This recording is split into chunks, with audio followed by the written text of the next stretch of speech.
Bonjour les amis, pour notre rendez-vous du mardi à 15 heures, notre rendez-vous culturel. Alors je me présente, je suis Frédéric Lévineau Dupoint, grand reporter, et je suis avec Thomas qui filme et qui me soufflera vos questions. Il va souffler fort parce qu'aujourd'hui il y a beaucoup de vent. Nous allons visiter aujourd'hui l'île Saint-Louis.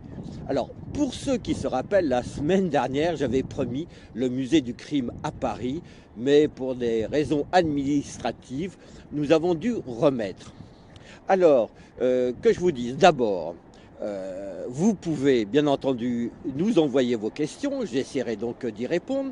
Vous pouvez prévenir vos amis que la séance démarre maintenant et vous pouvez bien entendu liker. Par ailleurs, j'adresse un bonjour à nos amis québécois, à nos amis algériens, marocains et tunisiens. Je sais que beaucoup de monde nous regarde là-bas et puis aussi dans le monde entier. Alors, l'île Saint-Louis, nous allons visiter simplement le quai Nord, parce que déjà vous allez voir, il y a plein de choses à raconter, plein de choses à dire. Alors, pour ceux qui ne sont pas tellement au courant de l'histoire de Paris, nous sommes ici donc entre deux bras de la Seine. De ce côté-là, nous avons au fond, le bâtiment, c'est l'hôtel de ville, l'ancienne place de Grève où arrivaient toutes les marchandises à Paris. Sur la gauche, encore un peu plus devant en face, c'est l'île de la Cité où se trouve Notre-Dame. Et quand on revient par là, l'église Saint-Gervais derrière qui est sur une éminence. Et enfin, nous retournons sur l'île Saint-Louis. Alors, je vais essayer de vous parler. L'île Saint-Louis, jusqu'à Henri IV, était une prairie. Voilà, c'était, disons, une petite île, un îlot de sable. Attendez, nous allons traverser. Thomas, je vais essayer de ne pas te perdre parce que les bons caméramans sont rares. Voilà. Donc, l'île Saint-Louis s'appelait au vent l'île Notre-Dame parce qu'elle appartenait aux chanoines de Notre-Dame. L'île était coupée en deux par un canal qui existait depuis le XIIIe siècle. Et donc, ne venaient ici, non pas des hommes, des touristes, surtout aujourd'hui, mais les vaches. On les transportait dans des barques et on venait les faire paître ici. Il y avait aussi des lavandières, il y avait aussi des amoureux qui venaient se cacher dans les buissons. Et puis il y avait des petits estaminets. Il y avait même des opérations de chevalerie. L'homme Saint-Louis, en 1269, vient ici avec tous ses chevaliers, d'abord pour adouber son fils, et puis aussi pour se croiser. En 1269, il partira 3 ans plus tard. Alors nous allons avancer. C'est donc Henri IV qui choisit d'urbaniser cet endroit. Malheureusement, il a la mauvaise idée de se faire assassiner par Ravaillac en 1610. C'est donc sa veuve, Marie de Médicis, et son fils, le jeune Louis XIII, qui décide de reprendre le flambeau. En 1614, il confie, disons, l'aménagement, le lotissement de l'île à un certain Christophe Marie, un entrepreneur qui, en échange du droit de lotir, va devoir élever ses quais. Vous voyez, ces quais sont quand même à une dizaine de mètres au-dessus de la Seine pour protéger l'île de toute crue. Voilà. Il va aussi s'engager à faire des ponts en pierre, parce que jusque-là, il y avait des petits ponts en bois qui reliaient l'île à la rive sud. Et enfin, il va s'engager à combler le fossé qui coupait l'île en deux. D'un côté, il y avait l'île aux Vaches, et de l'autre côté, il y avait donc l'île Notre-Dame. Un bonjour d'Alger. Pardon ? Un bonjour d'Alger. Bonjour d'Alger, bonjour Alger, voilà. Bonjour de Paris. Alors ensuite, les travaux ne vont pas commencer avant 1640 parce qu'il y a plein de problèmes. Bon, voilà, Marie fait faillite, il doit laisser ses droits, il les reprendra. Et donc ici, on commence par bâtir entre 1640 et 1670 un grand nombre d'hôtels particuliers. Alors, il y a quelque chose à dire avant ça. c'est que j'ai oublié de vous dire que cette île était une sorte de village pour les gens d'aujourd'hui, c'est ce qu'on raconte, mais un village pour gens très riches. Par exemple, ici, vous pouvez croiser Jamel Debbouze qui habite dans l'île Saint-Louis avec Mélissa Torio. Il y a aussi Daniel Auteuil qui habite ici. Et moi-même, j'ai rencontré il n'y a pas si longtemps ici Guy Bedos qui marchait un petit peu en zigzagant, qui avait allé faire la fête la veille parce qu'il ne savait plus très bien où il habitait. Voilà. Alors, il a habité aussi, qu'est-ce que je veux dire, Moustaki a longtemps habité ici, Pompidou aussi, de l'autre côté, a habité par ici, Jean-Claude Brialy, il tenait même un restaurant dans l'île. Bon, reprenons notre histoire. Donc, quand on bâtit entre 1640 et 1670, on bâtit des hôtels particuliers. Alors, c'est pas pour la grande noblesse, parce que la grande noblesse, soit elle était déjà installée dans le Marais, soit elle va s'installer à Versailles, auprès du roi. Donc ici s'installent surtout des nouveaux riches, soit des nouveaux nobles, la noblesse de robe, celle, les magistrats, tout ça qui officiaient dans l'île de la Cité, soit des nouveaux enrichis, les gens qui avaient fait fortune, et donc ils s'installent ici. Et du reste, les hôtels sont différents, l'aménagement est différent, parce que vous voyez, il n'y a pas de cour devant ces hôtels particuliers. Il n'y a pas du tout de cour, comme c'était l'habitude. Les façades, le corps de logis est directement sur le quai, de façon aussi que les habitants profitent directement du spectacle de la Seine. Voilà. Donc, les gens riches s'installaient bien entendu tout autour de l'île, et les gens, les marchands moins riches, les artisans s'installaient plutôt à l'intérieur de l'île. Alors par la suite, les hôtels ont été rapidement revendus par leurs premiers propriétaires, mais l'avantage c'est qu'ici, rien n'a été détruit, contrairement à ailleurs dans Paris, où Haussmann a détruit beaucoup de quartiers. Ici, c'est resté quasiment en l'état. Et ce qui est remarquable, c'est que le plan, c'est un plan avec des rues perpendiculaires, ici, contrairement au vieux Paris. Alors, on va arriver à la hauteur d'une nouvelle rue. Alors oui, là, il fait très froid, mais heureusement, il y a du soleil, et donc il nous permet de visiter. Alors, je vais passer peut-être un peu devant, marcher un peu plus vite. Ici, nous avons la rue Le Regrattier. Le Regrattier était un des promoteurs de l'île.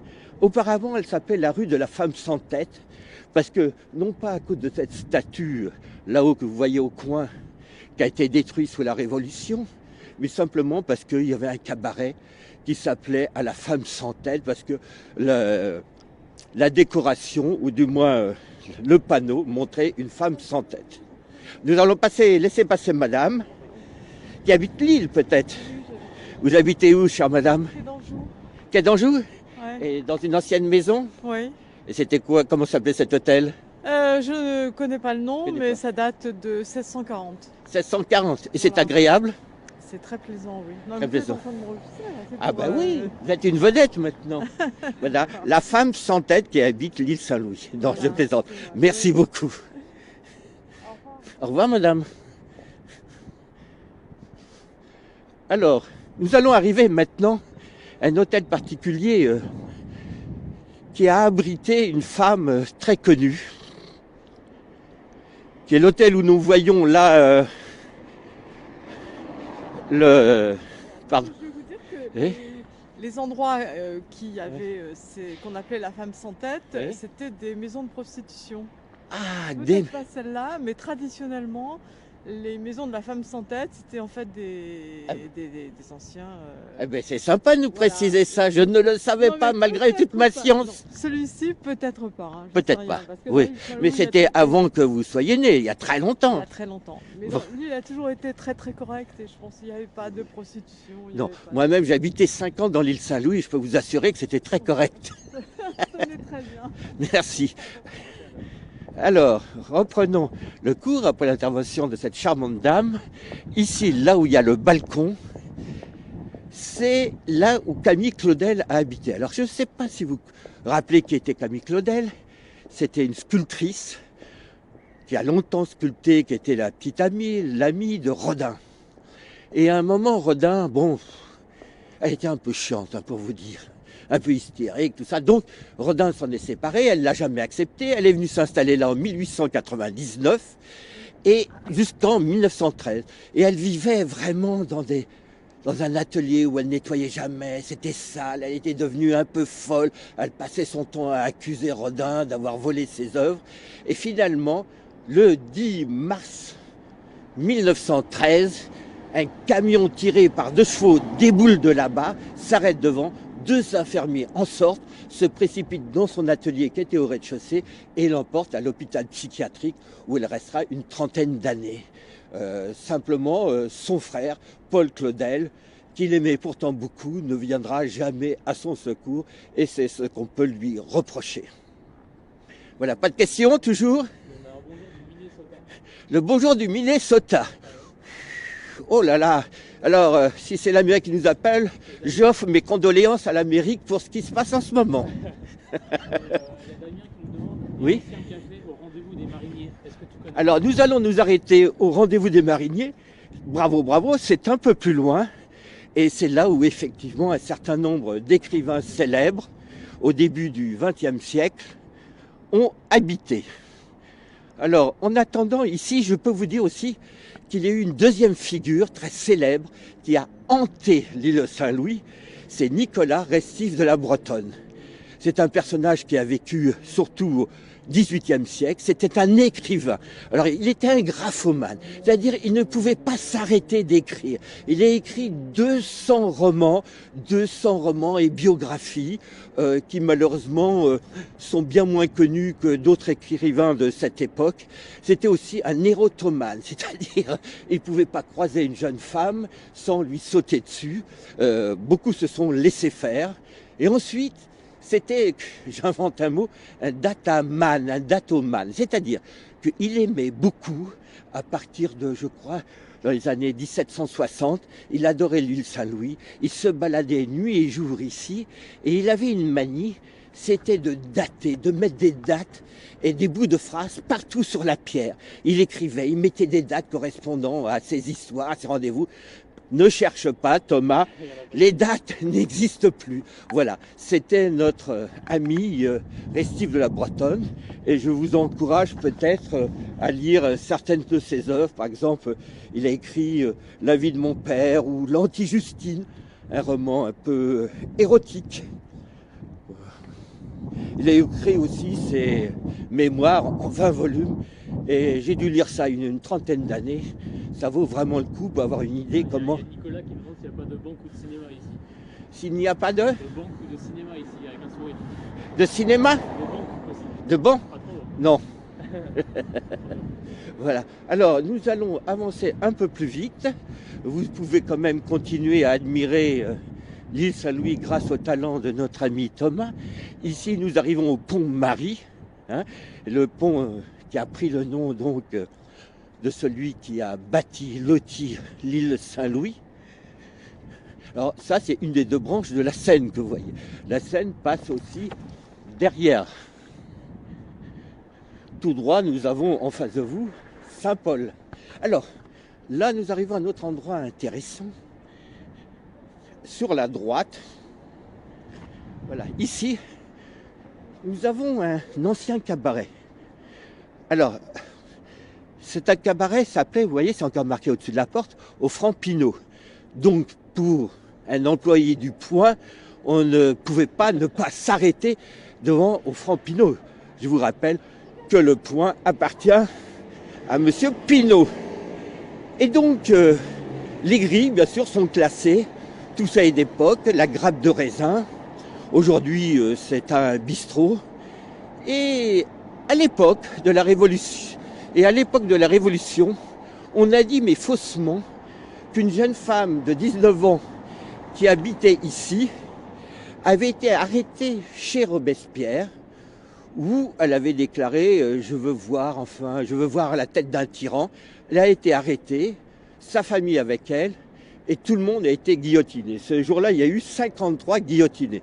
Mais en réalité, cette jeune femme qui habitait l'île de la Cité et qui est venue dans l'île l'île Saint-Louis, je crois, c'était pour voir sa lavandière, quelque chose comme ça, en fait, n'avait pas vraiment de rapport avec ce bistrot. Mais enfin, il est quand même assez magnifique. Si tu veux te rapprocher, Thomas, pour bien filmer ces grilles.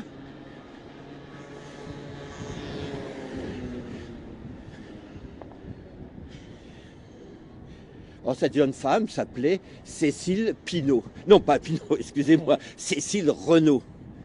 Voilà, vous voyez la grappe avec les cèpes. Voilà. Nous arrivons maintenant à la rue des Deux Ponts qui coupe en deux l'île. C'était la rue principale au XVIIe, XVIIIe siècle. Attention au coup de soleil. Voilà.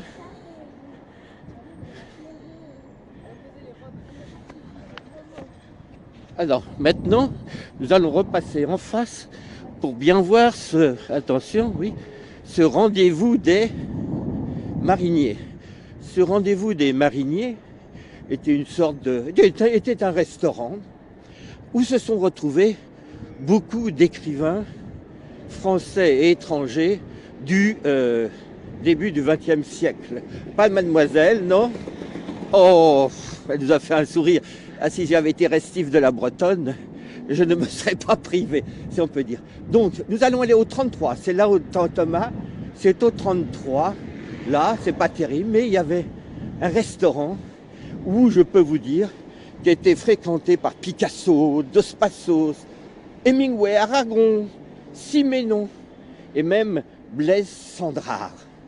Aujourd'hui, c'est un vague bureau et à l'époque, donc, je vois, il y a un panneau qui dit que c'était une maison de Marin Leroy, bon, sieur de Gomberville. Je ne le connais pas. En tout cas, il était là à la fondation de l'Académie française. Ça devait donc être un peu un écrivain. Donc nous allons avancer maintenant un peu plus rapidement. Voilà. Vous n'avez pas de questions? Écoutez, magnifique reportage. Oui, magnifique reportage, d'accord, je suis beau, d'accord, mais quand même, posez-moi des questions. Mettez. Pardon? Et un bonjour d'Ukraine.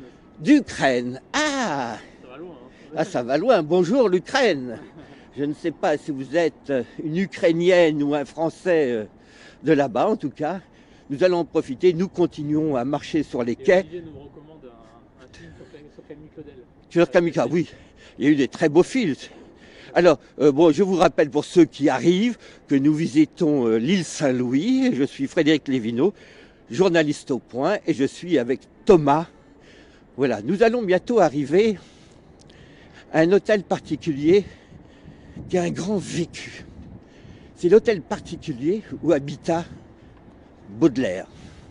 Alors, oui, alors j'ai déjà consacré, nous n'allons pas pouvoir rentrer aujourd'hui parce que nous n'avons pas prévenu, mais j'ai déjà fait un grand reportage vidéo sur cet hôtel particulier qui est l'hôtel de Lausanne ou l'hôtel Pimodan. C'est pas là, c'est à 20 mètres derrière. Non, tu vas pas, ça va, il n'y a personne derrière toi. Et l'adresse, le lien menant à cette vidéo, normalement, vous devez le trouver, ce lien, parmi les commentaires.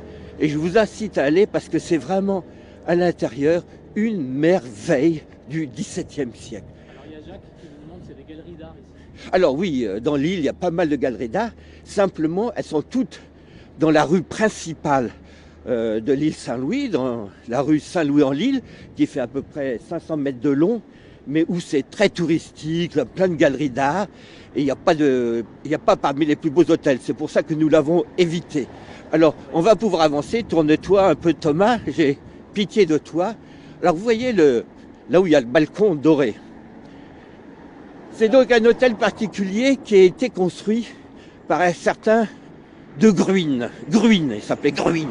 Gruyn, c'est un gars qui était le fils d'un aubergiste. Son père tenait la pomme de pin dans l'île de la Cité, qui était fréquentée par Molière, Racine et tout ça. Donc, il a fait fortune en tant qu'aubergiste. Et ensuite, son fils, trafiquant dans les vivres pour l'armée, a fait une fortune colossale. Il s'est donc fait construire, ce nouveau riche, un hôtel particulier ici.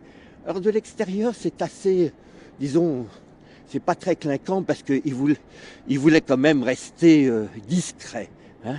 Mais à l'intérieur, il y a une enfilade, je vous le dis pas, de pièces, on se croirait à Versailles. Du reste, pas mal de films ont été tournés à l'intérieur. Tenez, bon voilà, il y a quelqu'un qui sort, mais on ne pourra pas rentrer cette fois-ci.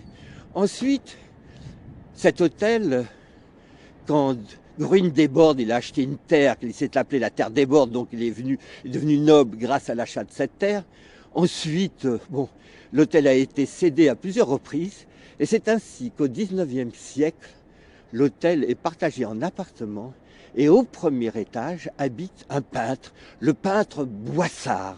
Et ce peintre Boissard, c'est lui qui accueillait chez lui ce qu'on appelait le club des hachichins, des fumeurs de hashish, parce qu'à cette époque, il y avait un médecin qui faisait des expériences en donnant à manger à des gens, comme ça à ses amis, une sorte de confiture verte qui était à base de hashish pour voir les effets.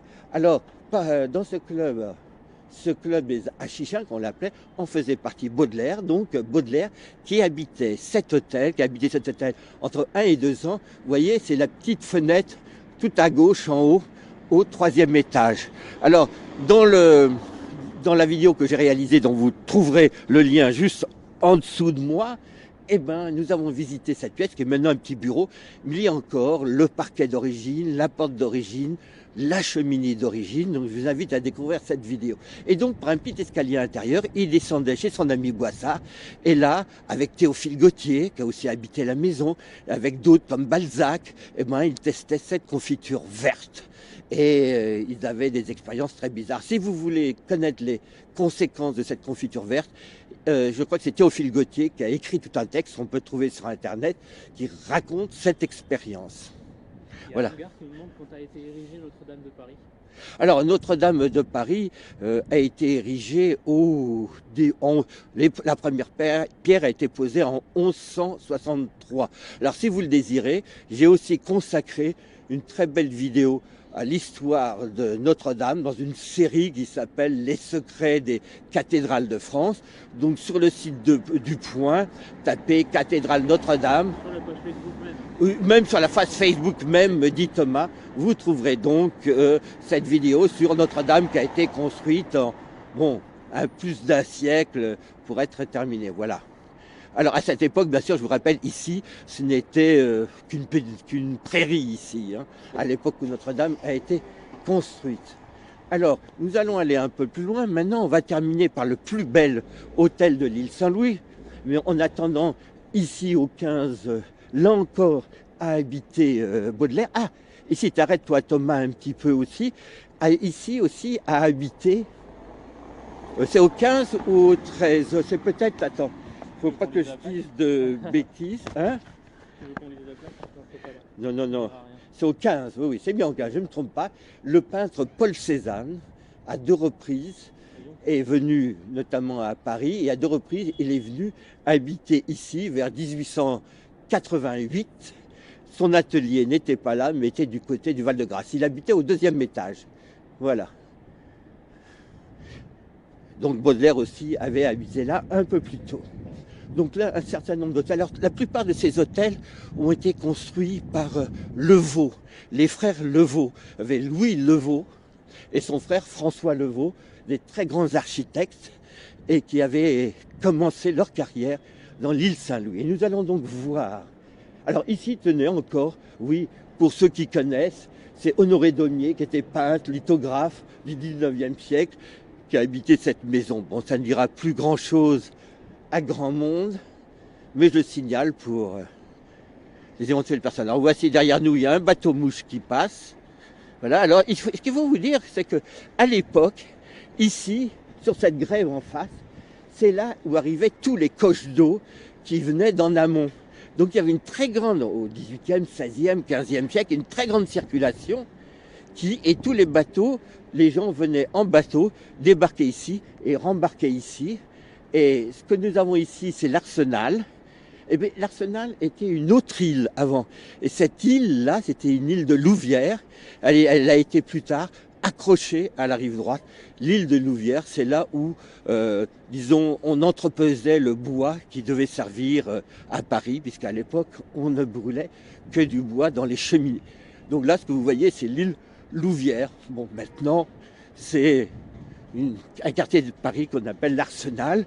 C'est là où, dit-on, que Henri IV aimait venir se baigner tout nu chez son ami Sully, qui était le grand maître d'artillerie à l'Arsenal. Alors, ici, vous entendez, il y a des travaux. Parce que nous arrivons donc à l'hôtel Lambert.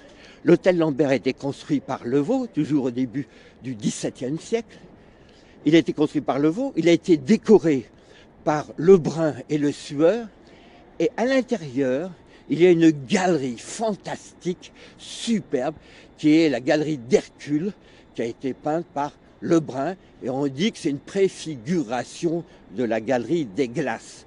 Alors, dans cet hôtel, il a appartenu à Rothschild. Et qui le... Avant dans les commentaires. Pardon ? On nous en a parlé pendant les commentaires avant. L'hôtel de Rothschild. L'hôtel de Rothschild, voilà. Et il a été habité longtemps par Michel Morgan.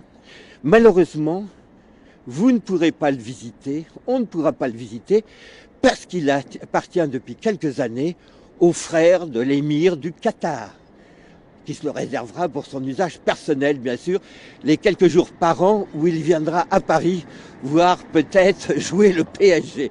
En tout cas, l'avantage, c'est que l'émir, le frère de l'émir, a pu mettre donc des dizaines de millions d'euros pour restaurer l'hôtel. Voilà, alors, voilà. Tu sais quel âge Cézanne avait Ici, il avait à peu près 49 ans, je crois, quand il a habité ici. Voilà.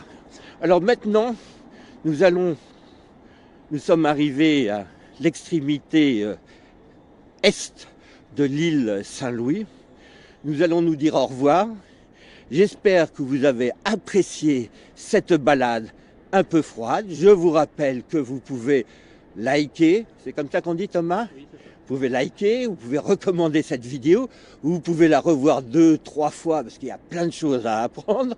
Et puis, ce que je peux vous dire aussi, c'est que la semaine prochaine, on ira voir un autre vieux lieu de Paris, on ira à Montmartre, on ira au cabaret du Lapin Agile. Vous verrez, si vous aimez le vieux Paris, c'est fantastique.